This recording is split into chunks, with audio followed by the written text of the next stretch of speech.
Good evening, good evening. We're back in action. We're locked through launch, as we say in Hawk. My name is Travis. This is Oscar Mike Radio number 192. 192. And this has been one of those videos, podcasts that have taken a while to kind of, come to fruition and get going. But now that it's here, it's fantastic. And there's a very good story behind this.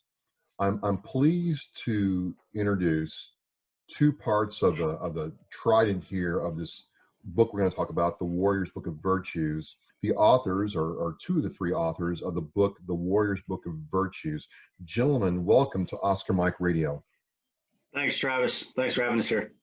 Absolutely, guys. This has been a while in coming, and I'm going to start off by saying that I got a hold of your book. Huge shout out to Ben Biddick of the Get Up Nation podcast. Ben Biddick is a published author, Army veteran, works in the healthcare industry and private coaching. And he said, you got to read this book. And gentlemen, I'm not a fan of self-help books traditionally. I find them to be marketed and sold to people who are vulnerable and, open to, having that crutch there, right? And this book was not it. This book was not it at all. And I feel the concepts you all talk about can really apply to the situation we're in right now with COVID-19. So just before we get into the meat of the matter, I just want to know if you guys would talk about your military experience. You guys are both in different branches, do different things. Let's see here. We'll save the Marine Corps for last. Bryan, tell us about your Navy career. And you stayed in, you retired 20 years. I did. I was active duty for 22 years. I don't know. It just it was never really the plan to make a career out of the military. I was a, young kid growing up in Philadelphia, always kind of found ways to get in trouble. Just normally stupid stuff, nothing trouble. But was always finding it, and it's, so long story short, I ended up in the military and, the first thing I did was get in trouble. I'm not, it's amazing. It's, I can remember I was probably 19 years old. My girlfriend was pregnant at the time, who's now my wife, and we've been married for 30 years and have 3 sons. So she has congratulations. A long time. But anyway, I was 19 years old and I was in trouble, and I found myself going to captain's mast and standing in front of a man who was a recovering alcoholic and very religious and very stern and straightforward. And I was scared to death. I was scared to death that this man controlled basically my life. I was scared to death that this man was going to put me out of the Navy with an other than honorable discharge or a dishonorable discharge, and because of a stupid, mistake that I made, being a dumbass. And what I found is I had some senior enlisted guys who kind of took me under their wing and kind of, reared me and kind of got me through all that. One was a yeoman senior chief. He was the ship's yeoman, and he spent a lot of time with the CO and the XO, and was able to spend a little time with them and say, hey, listen, this kid's not necessarily a shit bag. Well, am I allowed to say that? Or oh yeah, this is military. We're salty here. He may be a little rough around the edges and need a little bit of discipline and maturity the hard way, i.e. take them, below, into the bilges and slap the shit out of them. So long story short, I stood in front of the man and I got racked. And it was rightfully so. I'm not going to tell you what I did, but, it was dumb. But I got, reduced in rate, 45 days restriction, spent a lot of time in the bilges thinking, but talking to a lot of these senior old heads in the Navy, and they were old heads, trust me, about, life and how to, change my ways, I guess, for lack of a better term. And it was probably the greatest lesson that ever happened to me, and kind of set my path going forward into the military. Without that experience, I don't know, I may have just gotten out after 4 years, or I may have just, I don't know. But in any way, kind of set me on a path. I mean, obviously I took the reduction and I worked my way up through the ranks and spent a majority of my career on the green side, you know, as a doc, which was the greatest, you know, time of my life. Now, we have a question real quick. Is it true? I've been told two things for the last 20 years of my life. Three things: gallon of water a day, Motrin, and clean socks. Is it that simple, Doc? If you have H2O, 800 milligram Motrin, Ranger Candy if you're an Army dog, whatever, and you can change your socks when you're told, then you're going to survive just about anything that gets thrown at you, to include tours in Iraq and when you get hit. That's, you know, that's what I told one of the first guys that got hit. Hey, listen, I got you, brother. Don't worry about it. I know your leg may be laying over there, but I'm going to give you a little bit of water. Give you this Motrin, and we're going to clean your socks off and change you and get you squared away and get you on a bird and get you back home. But yeah, pretty true. I mean, that's about what they teach at Corps School, to be honest with you. But it's a little bit more than that. But yeah, I certainly gave my share of water, Motrin, and socks out to my guys. We certainly did a lot of by the numbers with the canteens as well. Some knuckleheads need that extra motivation, that extra push. Like, you know, hey, we're going to do this the easy way, or we're going to do it the hard way. So, you know, back to it. It's just, like I said, spending the majority of my career on the green side was the best opportunity I had. It you know, it helped me grow up. It helped me learn about leadership. It helped me learn about tactics. It helped me learn about just a lot of things that I don't necessarily know that I would have gotten on the blue side. And I wasn't built to be a blue side corpsman. Not that there's anything wrong with that, because I mean, they do wonderful things, and the guys and gals that are working in our clinics are needed. And it just wasn't necessarily my temperament. So, you know, for those people who don't know, what do you mean by blue side, green side? So green side, you spend the majority of your time in the dirt. You know, you're with the Marines, whether it's with a grunt unit or a supply unit, you spend all your time on the Marine Corps side of the house. So if you don't know, the Marine Corps does not have any medical personnel. So the Navy provides medical personnel to the Marine Corps, i.e. physicians, nurses, corpsmen. Because if most people don't know, if you don't know, the Marine Corps falls under the Department of the Navy. That's not a slam at the Marine Corps. That's not, you know, and I've heard all the, hey, it's the men's department, all that bullshit. But, and I'm cool with that. I am. But certainly, so we provide all their medical personnel. But, you know, you're indoctrinated in the Corps. You know, you go to field med school, and it doesn't end at field med school. When you go to field med school, it's 6 weeks of learning how to march, learning how to clean a weapon, learning how to shoot a weapon, you know, learning how to do some rudimentary basic field care, you know, in an unsterile environment, you know, how to patch them up and get them out of there and get them on their way, you know, if you do go into harm's way. But there's so much more that you learn when you get with whatever unit you go to. I mean, you learn more from those Marines than you're ever going to learn. And it's proof when you actually get out of the training environment and get into a military combat environment that, you know, it's amazing how those skills that you didn't realize you were learning or picking up or getting better at or becoming proficient at, how they just take over. You know, the fight or flight, it's automatic. And it's when the rubber hits the road, the lessons you've learned by a lot of your, you know, the NCOs in the Marine Corps and the staff NCOs in the Marine Corps are the reason that I had, you know, any success in the Navy and on the green side. And don't get me wrong, I was stationed with some hard-nosed cats. I mean, you know, I hate to mention them by name, but I will. But Staff Sergeant Paul Journet at the time was one of the staff NCOs that I worked for, and he taught me a valuable lesson when I ran my mouth to him one time. And I won't tell you, but he is one of the most respected Marines I've ever served with. The only thing I wish I could have done is served under him in combat. He retired as a first sergeant, but he was a warrior's warrior, a Marine's Marine. And he squared me away when I need squared away. And I was a young third-class corpsman at the time, and I needed All right. So motivation. We'll get into some more of your career later. I'm really interested to hear from Mr. Bloom right now, Mr. Matt Bloom. served in the Marine Corps. What was your experience like? Because we're all riflemen, right? We're all Marine riflemen at heart, but every Marine's experience is different based on time served, MOS, all that stuff, man. Yeah, mine wasn't too crazy. I went in later. I was 21 when I enlisted. I was commuting to college, Penn State branch campus here in Pennsylvania.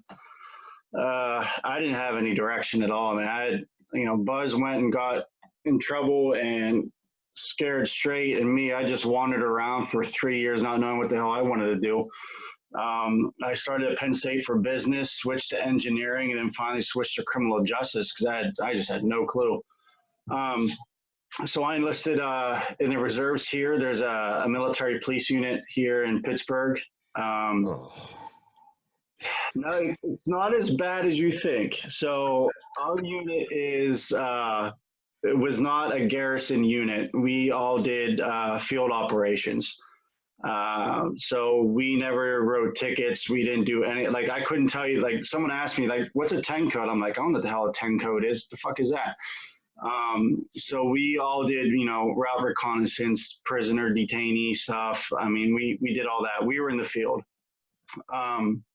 So I enlisted, went to. Wait. MPs go to the field? Not the ones in Yuma, Arizona. Trust me. They didn't go in the field. We did an AT in Yuma, Arizona. I want to say 2000, summer of 2000, I went to Yuma, and they sprayed us with OC spray in the middle of the 110, 115 degree weather. I'm like, I would thank you for not being garrison MP, because I would never do this. I'd quit. I'm out. If this is what it's like, these guys riding around on bicycles and saluting every car that comes through, I'm like, nah, this ain't for me. All right. So, but I had a good experience in our unit. We had a really good I&I staff, which is active duty side. Every reserve unit has an active duty part that lines up their training gear, all that kind of stuff. And we were fortunate. We got to, we went to Estonia, Greece, Thailand, Japan, Norway. I mean, our unit traveled quite a bit for field operations training. So I was pretty fortunate in that aspect. And then, come the big drawdown in Iraq, we got activated and we attached to a CSSB out of Camp Lejeune. Was there for the initial push, MOP level 4, all that kind of fun stuff. You go through the briefings where 15% of you are going to die in the first week and all this other kind of crazy stuff.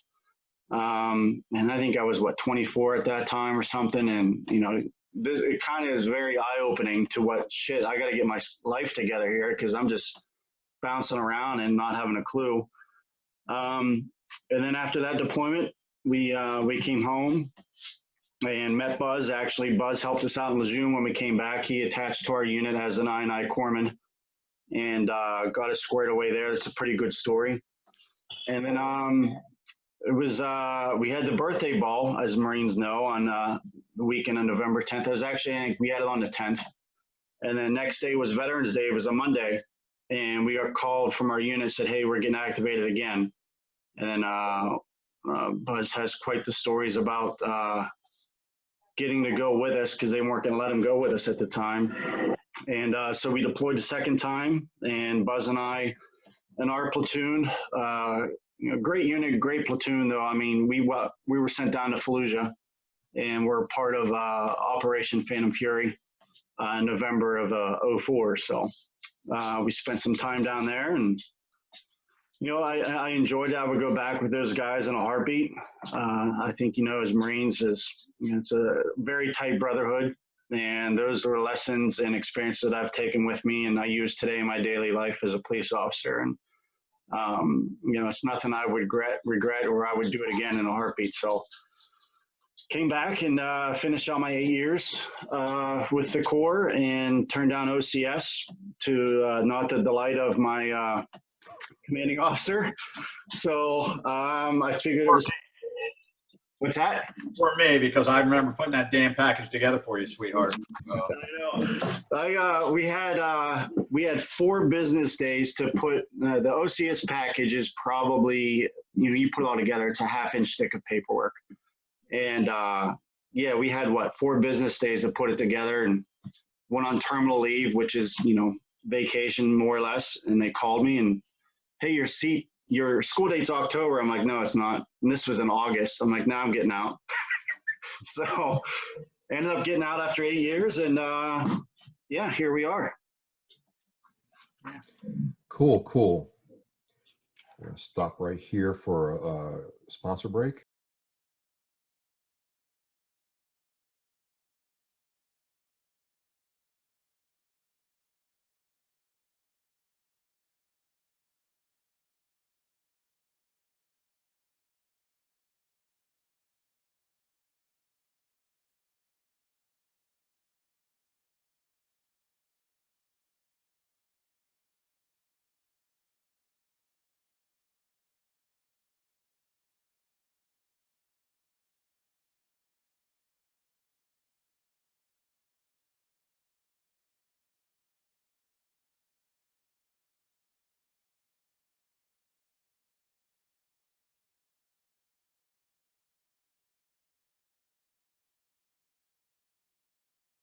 All right, so you guys serve together, and talking to a lot of veterans who start either a nonprofit, they start a business, they start a brand, they go into things they know and love, so on and so forth.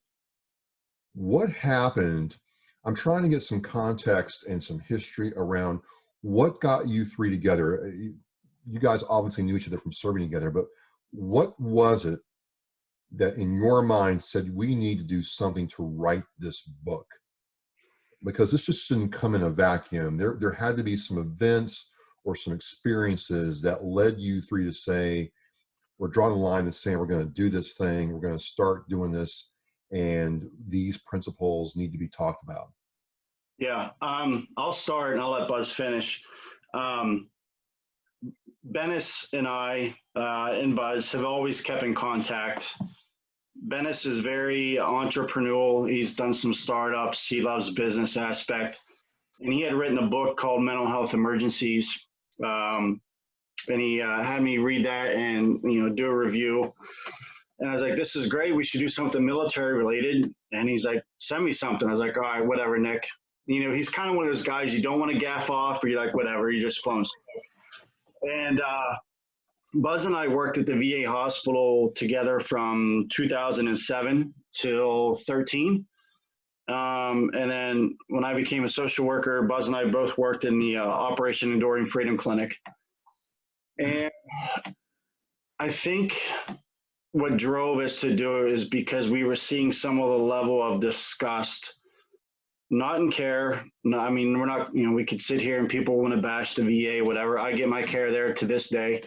But we saw the flip side of it. And as a Marine, and Buzz knows this as being, Fleet Marine Force for so many years, on the green side, that, you have an esprit de corps, you have these core values that are inside you. And we were finding that when people were discharged, they forgot all that. And then they come to the VA and they become entitled and they become, belligerent and, just stuff like that. Not everyone. I mean, you have your 10%, right? You have your 10% anywhere. Bad cashiers, bad doctors, what have you. But we were finding that there was this huge disconnect between the veterans and the VA and, getting help in general outside of the VA. And some of that grew into frustration. And we kind of were like, we got to do something to help people help themselves. Not the genuine self-help book, like you said, that, hey, read this book and you're going to be better. And no, we're not of a mind to believe that if you read something, some fairy comes down and you're automatically healed. Like, it's a lifetime process. So I think those experiences and frustrations drove us to put this together. I'd finally reached out to Nick and gave him a little bit of content of some direction. He said, we need more. And then he mentioned Buzz, I mentioned Buzz. Buzz finally agreed. I mean, it was like pulling teeth. Well, after the officer package, he Yeah. might not have been as motivated.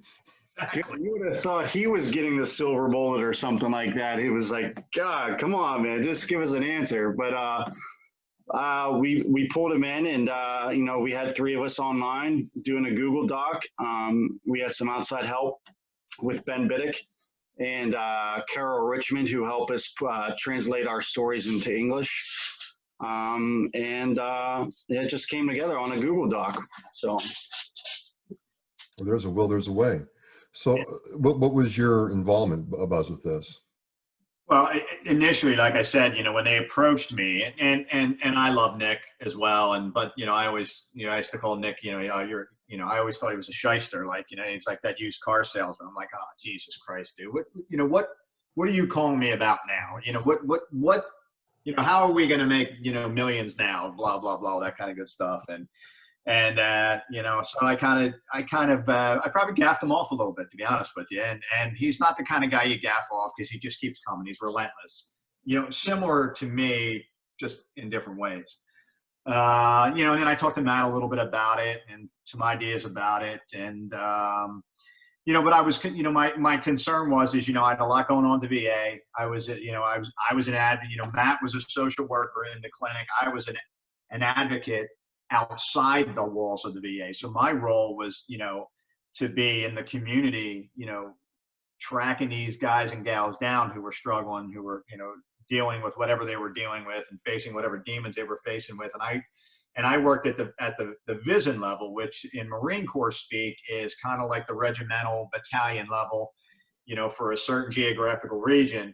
So, you know, there was 10 facilities in that region. So, you know, kind of like that's your company level guys, you know. So I was busy. I was all over the place. You know, there was 2 of us doing a job, and we were covering the entire western market of the state of Pennsylvania, you know, into eastern Ohio, as well as the northern tier of West Virginia.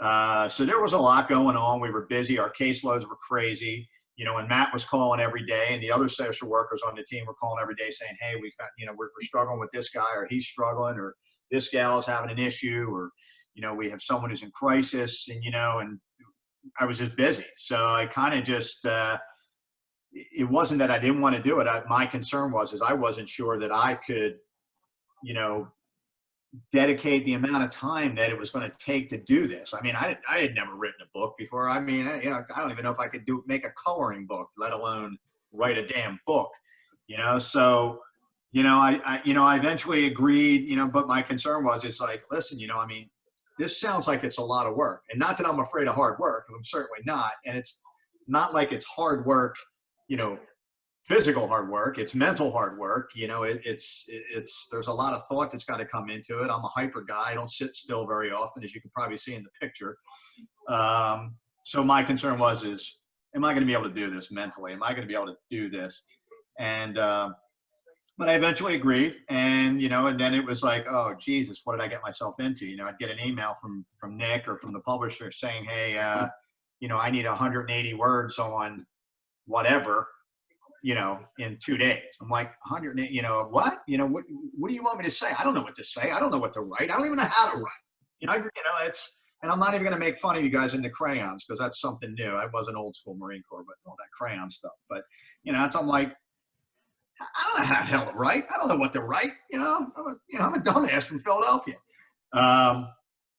But, you know, like Matt said, I spent a little bit of time with Ben Biddick, and we talked a little bit about, you know, some of the things that we were doing at the VA, and some of the things that, you know, were important to us, you know, as a team. And, you know, he kind of started the ball rolling, started to get my gears rolling. And then when I started working with Carol Richmond, as Matt had said, you know, I would spend hours on the phone with her just talking, you know, tell me about this, tell me about that, you know, explain this to me. And we would talk, and, you know, I guess she recorded it. I don't know. You know, because if not, she's genius. She really was able to help me put things into words that I couldn't on my own. So she really kind of guided me through a lot of the process, as well as Ben did. And, and it just kind of led to where we are now and the book. And I was like, oh, wow, that's, that story I told you, man, that's what that means, or that's how that comes out. But in all seriousness, it just, my not wanting to commit initially was certainly selfish on my part.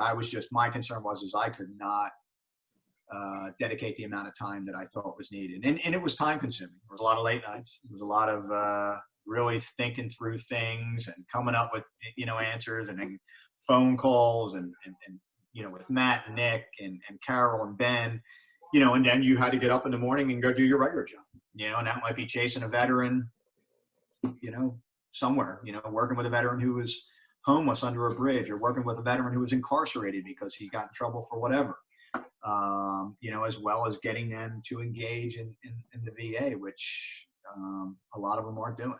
Right. So let's talk about the book now, which is really, I got the book from you all and read through it. And there's 11 virtues you all discuss. And again, this is not, and I've told people, this is not like your typical military book where it's rah, we was, two of us against, 200 people, we swam with an Alice pack on for 8 hours. This is not that book, and it had a very profound impact on me. But this is a more of a guidebook around the virtues. I'm going to read the virtues off real quick, and then I'm going to dive into some of the things I have curiosity about. Number 1, discipline, prudence, temperance, charity, fortitude, decisiveness, hope, bearing, which is important for Marines, justice, faith, which is important now, and resilience, which is truly applies to right now. But the way this book is laid out, the way you've laid this out is you have the enemy, the 9-line, and the sit rep for each chapter or each virtue you talk about. And I kind of want to have you guys speak to how to use this, because I had to read this through 3 times to really make it flow. Not because I couldn't understand it, but I'm like, okay, this is something that I need to understand what they were trying to do here. Instead of just blowing through this and writing some copy to, rep it, I wanted to really understand what the toolbox I was getting into was about. Mm-hmm. And when I started breaking it down by the enemy, which is, certain parts of things that people struggle with, the 9-line, and then the sit rep, which is kind of like the follow-up, this really clicked for me. So I was just curious if you guys would talk about that for a minute. Yeah. So we didn't want to do traditional self-help, and we just didn't want to do veteran story content. Buzz and I aren't the most cool people to talk about. Buzz more so than, Buzz is a pretty cool guy, a lot cooler than me, a lot cooler than Nick. But we didn't want to fill it up with 100% of this is what I did in the military, look at me, blah, blah, blah. So we decided on, with help with the publishers, that it would be 70% contextual information about each virtue, sprinkled in with about 30% of our experiences in the military that directly relate to each virtue. And that's where a lot of the parts of Buzz and I came in, with sprinkling our stories and experiences. Well, then we had to find a way to, because not everyone's a veteran, 1% of the population are veterans. We wanted this not to be veteran-centric. We wanted it to be everyone-centric. So the purpose of the sit rep and the 9-line and the enemy was to give people the ability to put everything into context to normal civilian life. With the 9-line, from the military, you have your 9-line for your medevacs. And there's 9 pieces of information. What we did with that is we used it as, okay, we just explained discipline through X amount of chapters. Well, now we're giving you 9 steps that you can take to practice discipline on your own in the world on your own time. And we did that for each virtue because we wanted to give people, okay, here's some historical information and stories about discipline, but how do you apply it? Like, that was a lot of the problem that we see with self-help books. go see a doctor, go take medication, love your family, go to a job, and blah, blah, blah, and you'll be fine. You're healed. We want people to take in their own lives into their own hands, more or less, and be invested in themselves and work on their own time. I'm not a fast learner, so whatever I need to do in my life might take me 6 months, where it might take you or Buzz 3 months, and so on and so forth. So this book allows people to dive into a virtue if they're struggling with it. Like, man, I'm really struggling with my faith, or man, I want to really quit this job and I'll dive into resilience today.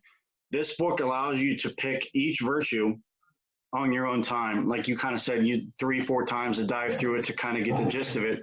That's exactly what we wanted for the readers to do, to pick apart, okay, what do I need to work on today? Or what am I struggling with? And you can go back and reference it and read it. Be like, you know what, I'm not really practicing this step today. I'm going to put some more emphasis and focus on this in my life and see how I can make improvements. And then I can go back and look at the sit rep or the enemy context of the book and be like, you know what, that's exactly what I was going through. I beat the enemy and this is where I'm at now. And that's what we wanted people to focus on, not necessarily, read the book from, front cover to back cover and put it on a shelf and I'm good. This is, like you said, a guidebook or a roadmap that you can pick up anytime, reference it, and keep learning. No, that's exactly how I felt. I've come, because I'm putting this up here. I've come back to this several times with things with, life, work, just doing this video podcast now, or talking to some other, military guy, Marine Corps brother about what's going on. And it's like a toolbox that I have, and I can reach into my toolbox and grab this tool, and then there's a little kit in here that tells me, how to do it, and it's really laid out well in that respect. So I think it's important to talk about it. But Buzz. Before you go on, I'm sorry. We're not downplaying the need for doctors or medication or anything. No, you're not. No. Like you just said, this is an extra tool that people can practice daily on their own, outside of an office, or in conjunction with medication and so on and so forth, to better their life. Absolutely. He always answers, when people ask that, but he always answers that extremely well. I think, a couple of the interviews I've done, it's people ask me, I said, what do I want people to take from the book? And I agreed it. I don't think it's a book that you necessarily read cover to cover. You certainly can. But I think it's one of those books where you can have it and you can utilize. It's kind of like my Green Monster that I still carry to this day with me. That, I still have one, believe it or not. And believe it or not, they are in the VA system, so I can get you one if you need one. But, I carry that to all my meetings, and I have it with me, and I have the one that I carried through my tour, and I rock with Matt with all the information and probably stuff that's, I don't know, probably should have been declassified, but I still have it, and it's in my foot locker. But I mean, I think this book is a book that you can take with you, and you can utilize it at difficult periods of your life, at times of struggle, at times when maybe something is not going well, and you're struggling in life in general. You're having a problem at work, you're having a problem at home, you're having just any sort of problem. I think there's some of the virtues in there can help you and guide you through some of those issues and some of those problems you're struggling with.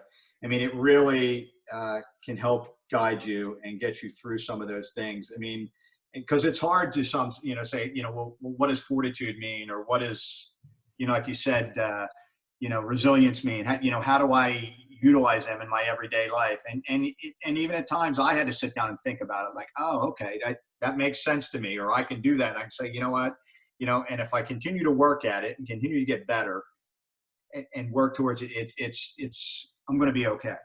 It's doing the right thing at the right time, doing the right thing when maybe everyone, isn't paying attention. I mean, these are things that hopefully the book will help get you through, will help guide you through.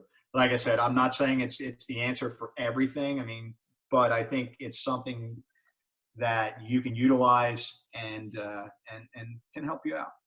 So in some ways, you both have already answered my next thing I kind of want to dive into is, we're in a situation in the world with this COVID-19 scenarios and the pandemic, and is it real? Is it not? What do you do? What do you not do? And people are not reacting to this like I thought they would. Maybe my thought was, we're going to be like we were in World War I and World War II, and come together and fight this thing. And it does not seem to be going that way. Just my view. Maybe I'm wrong, but I don't think I'm too off the mark.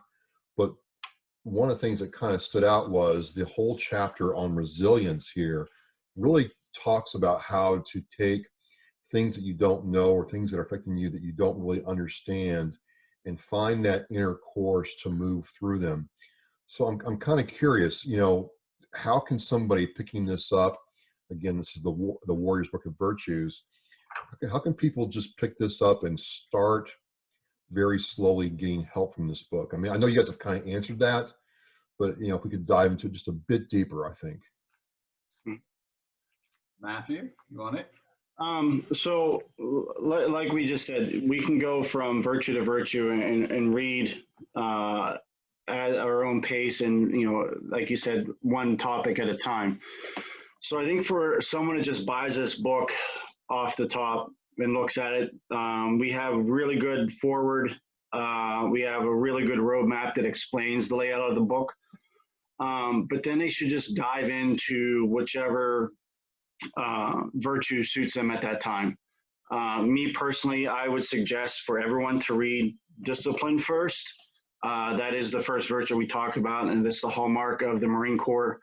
I think it's the hallmark of anyone to be successful in life. If you're not disciplined, then you're kind of just, your life is complete chaos, in my opinion. But with given the current climate, I think resilience is very important.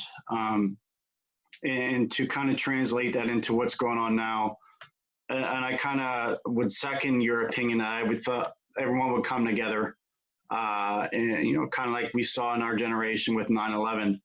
I think to an extent, and I'm not diagnosing us, but I think our society has a bit of ADD, attention deficit disorder, ADHD, to where in that first week or so of quarantine, it was kind of cool to be quarantined. I'm going to stay home. I'm going to take a break. I'm going to take care of my kids. I'm going to do my part and help out so other people don't get sick. And I think that luster wore off really, really quick, whether it's for financial hardships with everyone, a lot of people losing their jobs, or impatience with, when is this going to be over? But we kind of lost our focus a little bit. And I think, as you touched on resilience, being resilient is able to push through those hard times and to keep going, stay focused on the task at hand.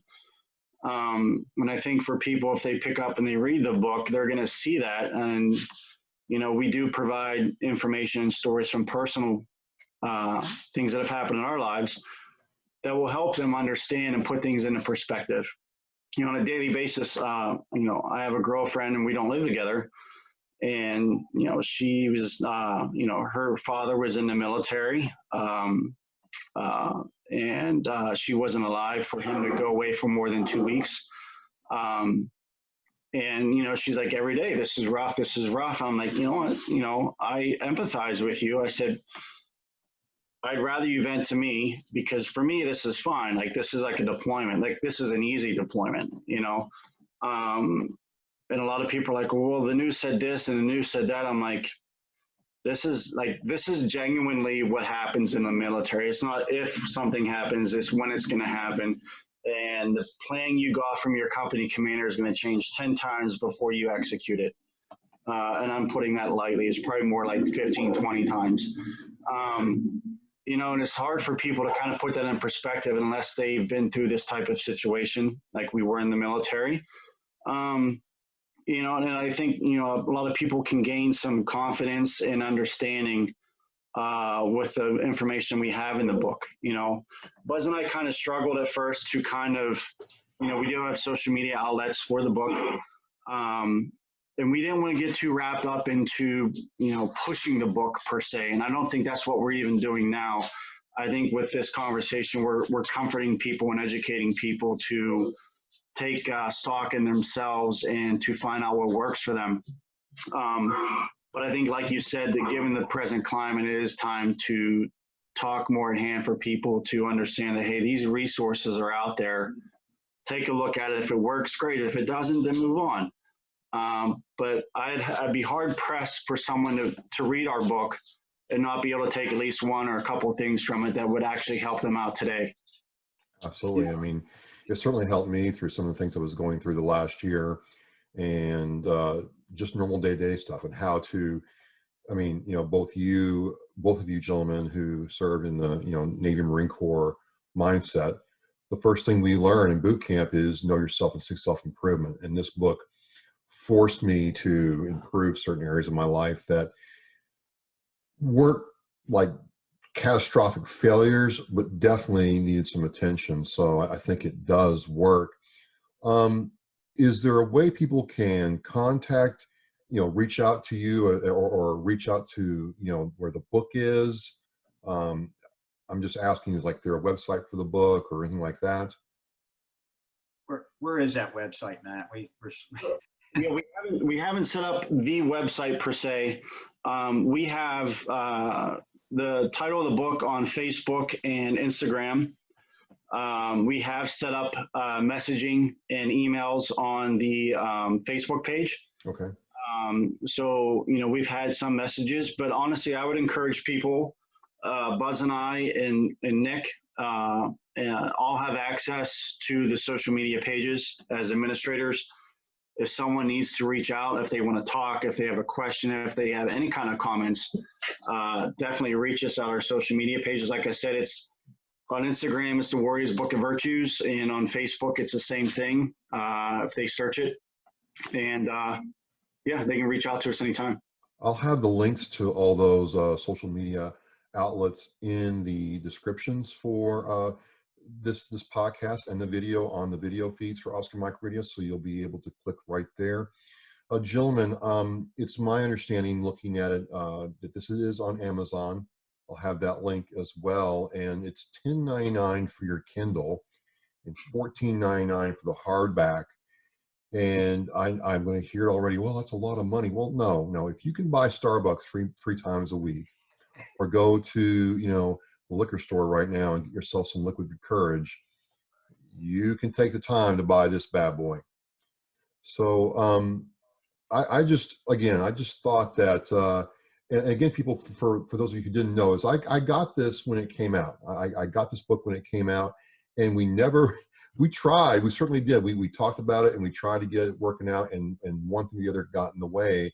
And then this just kind of opened up over the last month to do it at this time. And it's really kind of appropriate that it worked out this way. It's kind of, it's funny. It really is. It's kind of serious, but really kind of funny too. I think that's the ability to be resilient. Yeah, I agree. And I'll let Buzz go on with that. And there's been a couple of things that have happened within the last week and last month as far as the book. That Buzz and I and Nick have had the opportunity to share stories or even offer support to local veterans.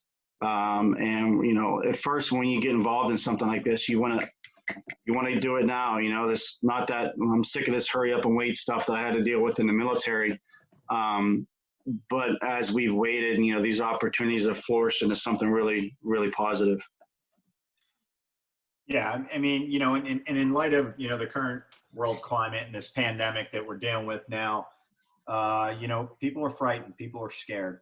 People are afraid of the unknown. They don't know. No one really knows. Or at least we don't know who knows what or doesn't know what. You have to be resilient. You can't look to say, we can blame this person, or we can blame this country, or we can blame that, say, hey, that's the reason we are in what we are in, or we don't have enough, ventilators here. And, New York City is, now has, so many cases, and people are frightened and scared, and, we're on lockdown. What am I going to do? Where am I going to go? really, I tell people, just, listen to what you're being told. I'm part of the incident command for the West Palm Beach VA down here. I'm the liaison officer, so I do all the morning situation briefs. It's doom and gloom. It's the worst of the worst. Every morning I get the pleasure of spending, a couple hours on the CDC websites and all the media outlets and, the Department of Health. And I get all this information and all these numbers, and I look at it and I think, my God, we're at this number. We just surpassed 100,000 dead. New York City has this. I'm looking at the estimates and when it's going to peak and when it's going to do this and that. And there's nothing that says, hey, it's getting better or it's getting worse or any of that, but you just continue to go through, you continue to press forward. You continue to hope, you continue to, whatever your faith is, you utilize your faith. It's difficult. And I think it's, once again, I think it's fear of the unknown. I think nobody knows where this is going to take us, how long it's going to take. I read somewhere today that the governor of Texas plans on opening up the state next week.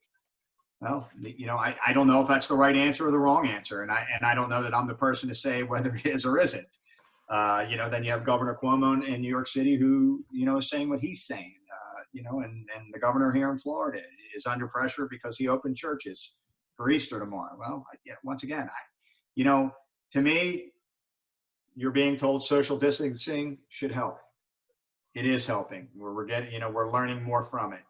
So to me, if the governor's, if you as an adult or a responsible human being, wants to go into mass or into a church or into a public location, even though you're being advised, maybe it's better that you don't, at some point you have to make the decision, whether it's right or wrong. We're adults, for us who have been that doesn't mean because I'm in the military, I can make a wiser decision or the wrong, right or wrong, but, it's, do what you think is right for you, but listen to what people are saying, take the advice of what people are saying, and then you make a judgment. We want to force blame on other people and say it's this person's fault or that person's fault. Not to repeat myself, but, we're going to get through this. It's unfortunately, there's a lot of people that are sick and a lot of people that are losing their lives. But we're going to get through this. And I really believe that it's going to change how we operate for a lot of things. I can tell you from a VA standpoint, I don't know that we'll never operate the way we were operating prior to this pandemic. There's things that we were trying to do as a VA system, and now we're doing them because we were almost forced to do them. And I think it's the same in the private sector as well. It's, hey, you can do virtual appointments. You can do these things. It'll work. If you don't have to come in, don't come in. So I don't know, but I think that if you utilize, to go back to the book, there are things in the book that will help you get through this. Like I said, and it's not, you could read a couple pages. You could read a 9-liner, the situation report. Or it'll get you through some things, might put your mind at ease a little bit. It's you don't have to be someone who spent 22 years in the military or someone who was in a combat environment or anything like that. That's not necessarily what this is for. So right. Well, gents, I just, again, I want to thank you for coming on and talking to me during this time and offering those words of true comfort and hope right now. And rather than try to make this like a promotion, I think this has been a valuable conversation. I just want to close with that. I looked at it, for me, when I read this through the third time through, is no matter what virtue I read, I would say to people watching this and to you all that I got out of it that at the end of the day, I controlled how I use the virtue to add to my life. I control how I react to a situation. I control how I interact with people. And sometimes I lose sight of that, and it really, you know, in a way like that good NCO or staff NCO kind of giving you the what for. I allow the book to kind of, you know, guide me. So for that, I am truly thankful, and I think people will get a lot out of it. And I just want to say thanks again for coming on Oscar Mike Radio. Yeah, thank you, Travis. Appreciate it, man. Travis, I appreciate what you do. It's great to finally sit down and talk with you, other than on the line. So. Absolutely. So, folks, this is number 192 coming to a close. You'll have all the links to the Warrior's Book of Virtues. Please check it out on Amazon.com. We are locked through lunch.